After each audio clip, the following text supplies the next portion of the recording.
So now we've imported all of our data, entered in all of our PVT properties, and converted our casing pressures down to bottom hole pressure.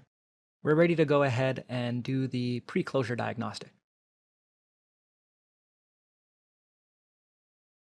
The first step is to enter in our initial shut-in pressure and our datum depth. And we're fine with the default values that we have calculated here, so we're going to move on. And next we're going to specify the shut-in period we wish to analyze. And we do that by clicking on the Select Flow Period button here and clicking on the appropriate section of data in the history chart. In this example, we've already got that final fall off selected. So we're going to go to the next step,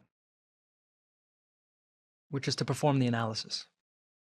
Now, the first step of the analysis is to identify closure. And we do this by taking a look at the G-function plot.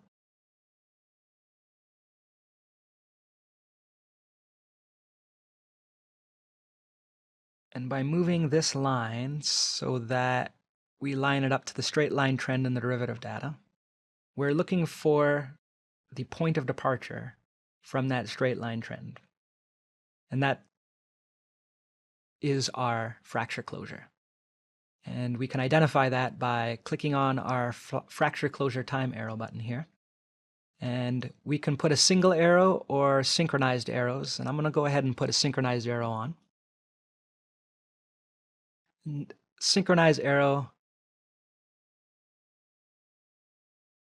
will have that same arrow on all of the plots, so we can see where that point is identified on all of our different diagnostic plots.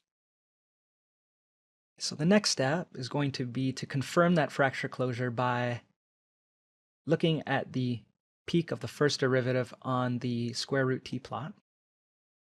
And we can see that that fracture closure is identified by the peak of this first derivative, and we're very close to that peak. So our g function and square root t plots match up pretty closely.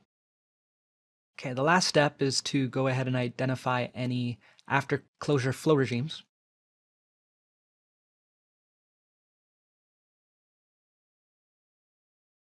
And in this case, you can see we have a -1 slope signifying impulse radial flow available to us.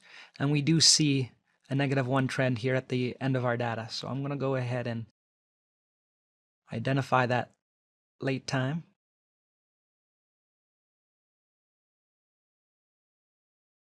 As radial flow.